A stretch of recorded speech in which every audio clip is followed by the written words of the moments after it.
जय श्री कृष्णा बच्चों। आज आप पढ़ रहे हैं हिंदी में आपका 5वां पाठ विजयदशमी का जो पाठ चल रहा है दशहरा। इसमें जो हम विजयदशमी कहते हैं वो भी दशहरा ही होता है और दशहरा को हम विजयदशमी भी कह सकते हैं, वो एक ही नाम है। तो इसमें मैंने आपको बताया था कि विजयदशमी के दिन रामलीला का आयोजन किया जाता है और जब रामलीला का नाटक खेला जाता है उसके 10वें दिन क्या किया जाता है? 10वें दिन रावण का पुतला जलाया जाता है और उसमें एक तरफ बीच में रावण, एक तरफ मेघनाद और एक तरफ कुंभकर्ण होते हैं। तीनों को वहाँ पे पुतले जलाए जाते हैं और रामलीला का जो नाटक खेला जाता है इसके अंदर वहाँ पे राम जी, सीता जी और राम जी के जन्म से लेकर उनके बचपन में जो उन्होंने गुरु जी से पढ़ाई की थी, फिर उन्होंने सीता जी के साथ उनका स्वयंवर, फिर उनका युद्ध लंका के राजा रावण के साथ, फिर लक्ष्मण मेघनाद का संवाद, इस तरह के कई प्रसंग उसमें आते हैं।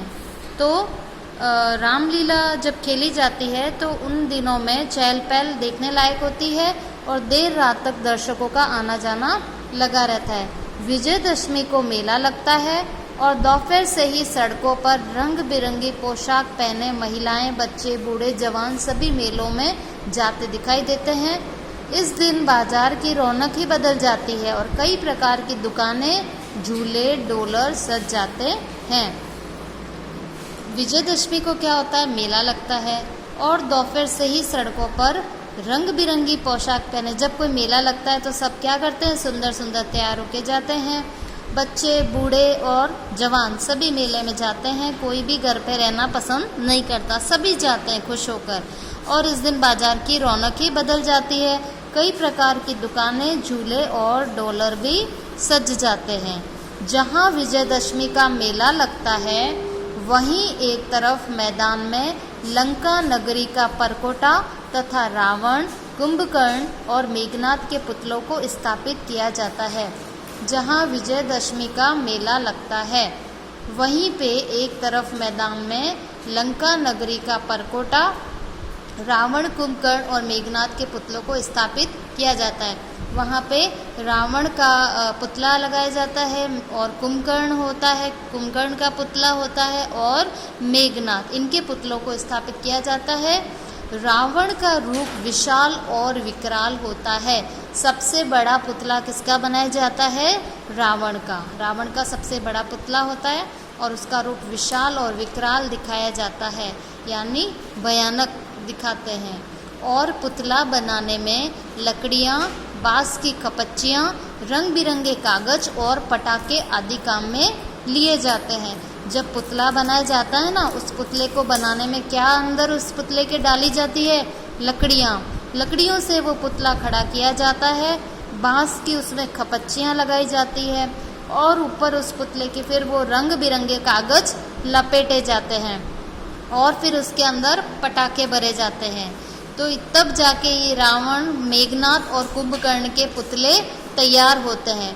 और इस दिन कई जगह गांव में जुलूस भी निकाला जाता है।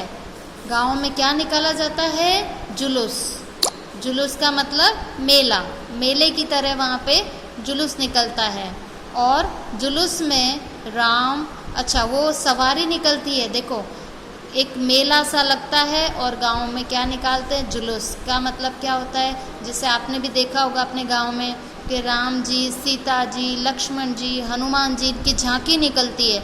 उनको किसी गाड़ी में बिठाया जाता है, सुंदर सा उनको तैयार करके कोई राम बनते हैं, कोई सीता बनती है, कोई लक्ष्मण बनते हैं, कोई हनुमान बनते हैं, कोई हनुमान जी के साथ में वो दूसरे सैनिक बनते हैं। तो वो सब क्या होता है? उनकी एक झांकी निकाली जाती है और फिर जुलूस में राम, लक्ष्मण, हनुमान तथा वानर सेना की झांकियाँ सजी होती है। यह जुलूस मुख्य मार्ग से होता हुआ मैदान में पहुँचता है। यह जो जुलूस होता है वो मुख्य मार्ग से होता हुआ, जो मुख्य मार्ग होता है क्योंकि वहीं पे सब लोग देखने के लिए उनको खड़े होते हैं, वहाँ से होता हुआ वो मैदान के अंदर पहुँचता है। मैदान में इसलिए पहुँचता है क्योंकि वहीं पे रावण का दहन किया जाता है, मतलब रावण को वहीं जलाया जाता है। तो वहाँ पे जो 3 पुतले हैं वो ऐसे बनाते हैं लकड़ियों से उसके ऊपर रंग बिरंगे कागज़ लगाते हैं, पटाखे उनके ऊपर लगाते हैं।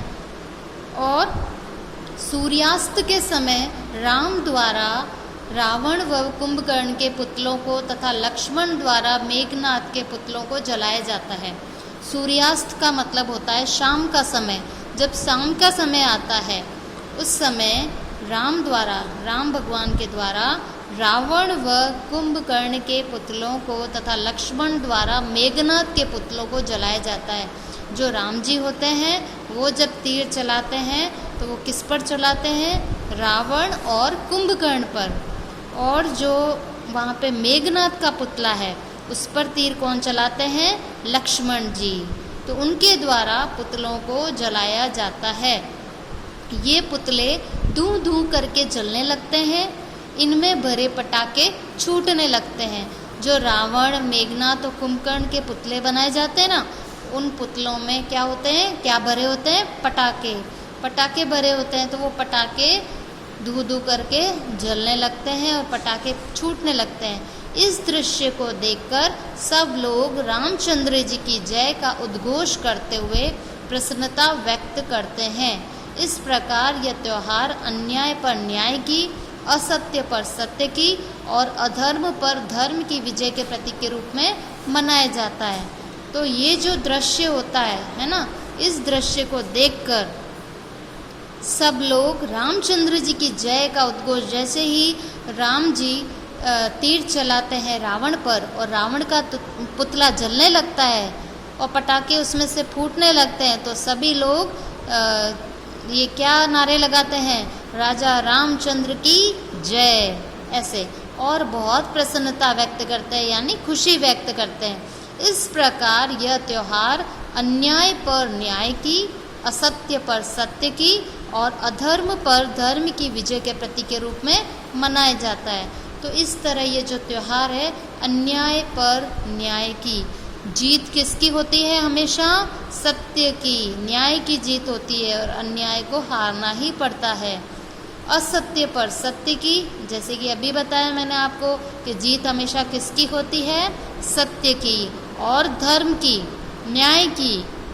और हारना किसको पड़ता है? अन्याय को, असत्य को और अधर्म को, इनको हारना ही पड़ता है। तो धर्म की विजय के प्रतीक के रूप में मनाया जाता है। अत्याचारी रावण को प्रतिवर्ष जलते हुए देखकर हमारे मन में यह बात दृढ़ हो जाती है कि अत्याचारी का न केवल अंत ही बुरा होता है, वरन आने वाली पीढ़ियां भी उनके कुकृत्यों को कभी क्षमा नहीं करती। विजयदशमी मानव जाति का विजय पर्व है।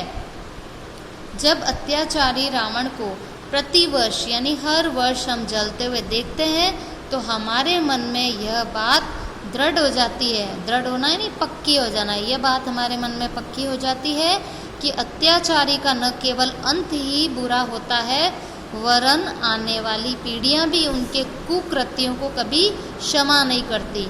जो अत्याचारी होते हैं उनका अंत क्या होता है? हमेशा बुरा ही होता है। और आने वाली पीढ़ियां भी उनके कुकृत्यों को कभी क्षमा नहीं करती। जो कार्य गलत किए जाते हैं उन्हें कहते हैं कुकृत्य। उनको क्या कहा जाता है? कुकृत्य। उनको कभी क्षमा नहीं करती। और विजयदशमी मानव जाति का विजय पर्व है। जो ये विजयदशमी का त्यौहार है, यह मानव जाति का विजय पर्व है।